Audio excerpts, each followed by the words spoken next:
Hey, I'd like to welcome you to another episode of Mission Matters. My name is Adam Torres, and if you'd like to apply to be a guest on the show, just head on over to missionmatters.com and click on Be Our Guest to apply. All right, so today I have Michael Graham on the line, and he is CEO of Maps People. Michael, welcome to the show. Thank you. Thank you for having me. All right, Michael. So excited about today's topic. So we'll talk about indoor mapping for, large stadiums and large spaces and corporate offices. I mean, amazing work that you guys are doing over at Maps People. So excited to get into this, but we'll start this episode the way we start them all with our Mission Matters Minute. So, Michael, we at Mission Matters, we amplify stories for entrepreneurs, executives, and experts. That's our mission. Michael, what mission matters to you? The mission matters to us is to help owners of large venues to earn more per square foot or to do more in less space, meaning that we help large venue owners of large venues to, for example, sports venues or large corporate offices to earn more from their space and to save money, saving area for the office desk and so on. It's awesome. I'm excited to get further into that, and especially your go-to-market strategy, how you've worked with different OEM partners, and also some of the things you're doing with SoFi Stadium, and just some more things in there. I mean, it's really interesting stuff. The more I dug further and further into Maps People, it's just really innovative stuff. But just to get us started, so tell us a little bit more about your background. Like, how'd you get started in business and on this path? My own background is as a surveyor, the guys walking in the field in rubber boots and red and white sticks. But and many years ago, I went into digital mapping, and that was starting with mapping for printed purposes. It was produced digital, but for printed purposes like the Yellow Pages and the tourist industry. And then we have the last many years, we went through a number of disruptions from mapping for printed purposes to mapping for digital purposes like web and mobile, and from having our own servers producing maps to being a partner of Google Maps. You can imagine when in 2005, when Google Maps came out, we should consider beat them or join them. And that was an easy question. So we joined them and became a Google Maps partner. And then the last disruption was from outdoor maps to indoor maps. Yeah. So that's the journey. What I mean, to me, it's amazing, and it's an amazing field, and it's something that it's very niche, but doesn't get brought up too often. And that is like, if you think about where mapping started, I mean, I don't know, how far back do you want to go, right? From simple to mapping new lands to mapping the United States, like all these things like of mapping and the progression, like, let's just say the people that kind of has started this throughout the years, like who would have imagined we'd be where we're at right now with maps and now going indoors? You're right. Mapping has been for, I don't know, many hundreds of years. But I think it has the last 15 years, it has changed our lives since the start of Google Maps. But the fact is that it has changed our lives outdoor, but there's very little or nothing indoor. And that's what we are diving into. And you starting out as a surveyor, like you had a certain passion for this. Like when I think about your career and how it's built up and like how you stay on the cutting edge of really technology in this field, there's some people that are watching this and that'll, be thinking about different industries, whether it's to invest, whether it's, as a career. Can you just talk about maybe personally, like what mapping and this whole industry has meant to you? Because I think it's fascinating. Yeah, but I've always been very curious, starting out, I like to be in outdoor, and I like to work with mathematics. So that was my own start of the career, and that slowly led to the digital part. I didn't expect that I should work with as an IT company when I started years back, but it turned out that we are now in the front of a very, very small niche of IT business. Yeah, it's amazing how sometimes life works, right? Like you progress, and then one day you wake up and you're like, wow, like that's it's a body of work, right? It's amazing. Yeah. So just go a little bit further. Indoor mapping. I don't want to assume that everybody watching this maybe understands that concept. We've all, Google Maps, I believe most people have used that, at least in the United States and other places. So tell us a little bit more about just the concept of indoor mapping. Outdoor, you have Google Maps, but indoor, you need to do something to produce a map indoor. So we get CAD data, digital billing data from the venue owners, and we process each data, and we put a floor plan of each floor level on top of, for example, Google Maps, and then we produce what we call a network graph, which is a network of where you can move inside the building, so you can calculate a route from A to B, not only outdoor, but from outdoor to the entrance and from the entrance to the specific room or the product on the shelf. And then we have a database of searchable content. So you can search for the restroom, you can search for the coffee machine, or you can even search for Heinz ketchup on the shelf. So all searchable content. And the most advanced now is that we add it to booking systems. For example, if you're a large corporate office, you have a system where you can book desks, you can book rooms, and we add that booking system, and then you can get a visibility of where you should go when you book a certain desk. You can see where is the desk available, what meeting rooms is available around me, and also you can find your colleagues, because a lot of corporate office, they are implementing what they call smart office. They realize that, or they already know that office space is really expensive, and that's a lot of opportunity for optimization here. We are told by KPMG that one desk represents $500 spent per month. So you can imagine, if you can save a couple of % of the desk at the office, it's a huge amount of money. And in that sense, COVID has actually helped us, because you can see more and more offices are having their employees staying more at home. And then to optimize the usage of the office, you need to have some kind of system, and you need to have some kind of visibility. And that's where we come into the play. Tell me a little bit more about like who can benefit. So I know you mentioned corporate offices. Like, what does this look like? So it's for money savings, it's for resource planning. Like, tell me a little bit more about who can benefit that you've seen. Yeah, the example of corporate office, that is for money saving and for having a more effective day. So if you're at the office, you don't need to spend a lot of time to find an available desk or find a meeting room. It's why, for example, companies like JP Morgan, they're using this for their huge offices globally, where we are implementing it for them. And they are, of course, saving some money, because they don't need to have that many desks anymore. So it's a matter of efficiency and a matter of saving money in that sense. Other example is airports. That's also to have a better spend by the square foot, because airports, they are actually some of the largest malls in the world. So, and they know one person in 1 minute is equal to 15 cents spent. So if they can keep the travelers in the shopping area a couple of minutes more, they would spend more money, and the airport will earn more because they are paid by the revenue from the shops. So these are the examples. Similar for retail, if retail can help you as a shopper to find your products easier. For example, I always struggle finding like Worcestershire sauce.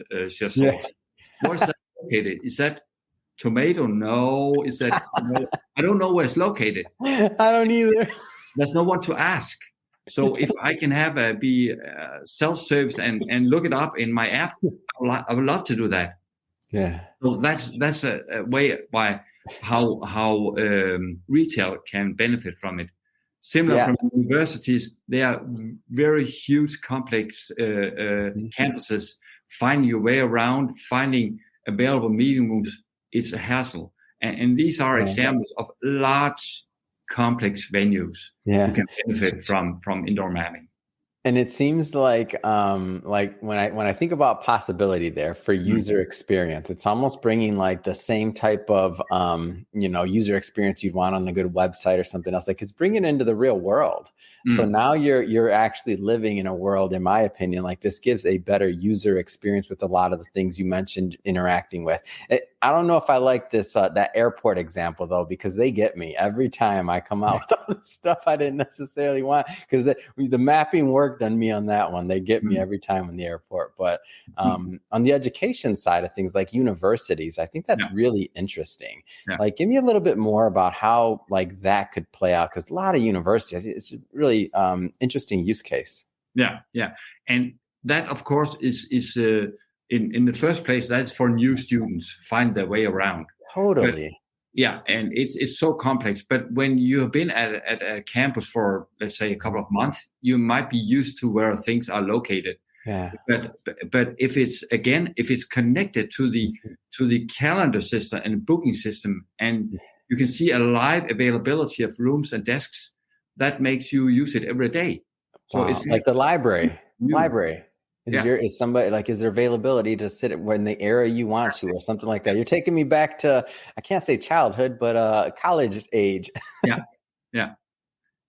So these are examples of being more effective and also getting better sales from the area, and sales that matters for sports, that matters for airports, and of course for shops. These kind of industries. Yeah, and so especially retail. So if we're talking malls or things like that, is that what we're talking about in retail, or just even actually stores, right? Individual stores, like strip, like anything, right? Yeah, when we talk about retail, we see it in two dimensions. One is malls, where you find your way to the specific shop in the mall. Yeah. But the even better use case is department stores, where you find your way to the product on the shelf, because that makes much more sense. I imagine you've been often in a DIY shop. I don't know if you're doing it yourself, man, but if you are, you need to find some specific tools, and there's no one to ask, and you don't go there every day, so you don't know where they're located. And everyone needs help for doing that. And also, there's analysis saying that when you leave a shop, you miss 10 to 20% of what you have on your list. So if the shop owner can help you finding everything you want to buy, that gives a better revenue for him. Oh, you're speaking my language. There's nothing. If I didn't have to go down aisles so much, like that's kind of some of the things when I think about some of the reasons why I do some of my shopping online. That's part of it. Like I can't find stuff, and then it becomes easier. Like I've been in stores before where I can't find something. I go online and buy it just because I don't want to deal with trying to go find somebody or something else. Like, I just buy it online, and I'm like, I'll just wait, forget it. Like those last couple of items, or maybe I go to a competitor online because I can't find it. So I get it. It's like making it easier for people to shop and just to interact with it. That's right. So tell me a little bit more about the go-to-market strategy. Like, how have you been able to, indoor mapping, lots of indoor spaces, like how have you been able to really get this into the marketplace? Yeah. Well, we're located here in Denmark. And of course, we started with the western part of Europe. And we started with finding some really strong logos and get them into the business so we could use them as references. Yeah. And that's been doing very well.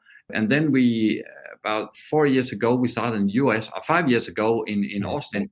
And we realized that strong brands in Europe doesn't say a thing in US. So we need to have strong brands on board, like Golden State Warriors, Minnesota Viking, SoFi Stadium, LinkedIn, JP Morgan, these kind of brands. And now we're talking. And that's how we start with direct sales. But having strong logos, we'd rather prefer partner-based sales. So we're an indoor mapping platform. And the way we scale the business is to find relevant partners who are delivering. For example, that could be booking systems for corporate offices, or it could be a web system or mobile system for stadiums. Yeah. And we try to find the right partners who want to embed indoor mapping into their product so that they can benefit from it. And lots of these players, I can tell you, they don't want to do the indoor mapping stuff because it's a hassle for them. But that's the niche we are delivering to them. And that's how we are succeeding very much now, finding right partners to scale the business. And these partners, they are like us, most of them software as a service companies. So they are scaling their business very fast, and we are scaling our sales through their sale as well. And it seems like you mentioned SoFi Stadium. So when I think about like sports venues, just in general, like what's the possibilities there? Let's start kind of high level. Like what do you envision for working with stadiums? Because it seems like it'd be a big win. Yeah. When you're a visitor at a sports venue, maybe you want to start having a look at where your seat is located and on the stadium. And you could do that in an app or a web page with our systems. And when you come there and you park your car, you need to find the best way to the right entrance. And we can help with that as well, because that can be a hassle. I know that SoFi Stadium, they have around 20,000 parking lots around the stadium. Yeah. You can imagine it could be a bit of a struggle to find the right entrance, but we can help with that. And getting the right entrance, we can guide you to the seat, and you're there. But it doesn't end there, because when you are there, you want maybe to buy some merchandise, or you go to the restroom, or buy some drink and food, and we can help you find your way to that as well. And if there is IoT system, that's a thing we haven't talked about, connecting to live sensors, measuring things. That could be the queue at the food store. How long time do I need to wait to get my food? So you can envision in the app what's the waiting time for the different concession stands. And also some like SoFi Stadium, they have integrated to Square so that you can order, pay your food, and get it delivered to the seat, because they don't know, they know where you're located at your seat. And oh my gosh. And we're told that 30% of the visitors, they don't want to leave the seat because they are afraid of missing out of the game.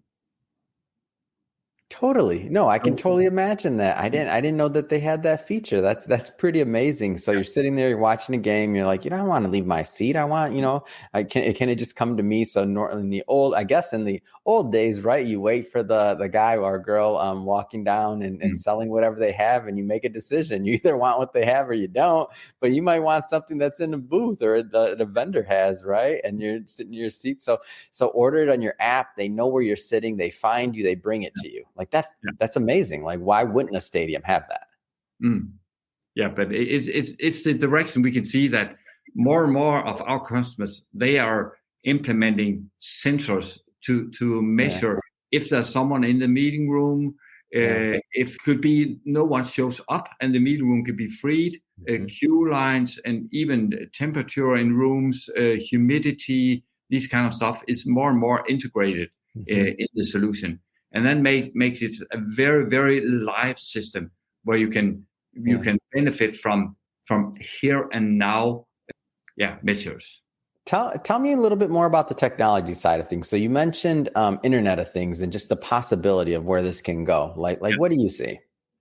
Well, we see that more and more sensors are integrated, and that's the thing where we differ from some of our competitors, that we already have a really strong backend that can handle millions of feeds per second and millions of requests per second. And as an example, we're doing indoor map, and that's actually not indoor, but our solution is being used for US Open in golf. You can imagine the number of people using the app at the same time. That is tremendous. It's a huge amount of people, and we're talking about millions, because it's not only the visitors at the golf course, but it's also people at home who are using the app. So they are using the app and they are monitoring how the players are moving around, so they can see, well, there's Tiger Woods and how is he doing now? And they are clicking on the map to see the stats about him. So these kind of dynamic live data integrated into the map makes the usage much, much more valuable. no matter if you're in a stadium or in a corporate office or in a store. Mm-hmm. No, I get it. And it just makes sense, like for usability and just for a better experience. What other sports do you see this kind of rolling out to? So you mentioned golf, of course. You mentioned SoFi Stadium. Like what other sports do you think there's room to integrate this into? But I think any kind of stadium sports, because it's sports where you have a huge audience around you. Mm-hmm. And we're mostly talking about the large venues. So if you have less than 10,000 seats, I don't think it makes any sense. But there's a huge number of stadiums having more seats. Like in Europe, we did the UEFA. That's the soccer tournament taking to place last year. We did those 12 stadiums for that tournament. Wow. Yeah. It's awesome. And then in terms of like corporate spaces, like how large or small, like what type of clients does a solution like this make sense for? Well, we have done direct sales for a number of very large corporates, but we are doing with partners. We are doing smaller corporates as well, because our partners, they're typically a partner who are selling some kind of booking system, and it's an Internet of Things sensors. So they equip the office with sensors below the desk, so they can see if it's occupied or if it might be booked and no one shows up, and then it can be freed again. So these kind of partners, they might sell to smaller offices as well, and that's fine for us because we have this one partner who are reselling their solution with our indoor mapping embedded to maybe hundreds of their customers. So we don't care if they are selling to smaller customers, but we cannot handle smaller customers direct. So we prefer the large ones, but through partners, they can scale it wider out in the systems and reach out to smaller offices as well.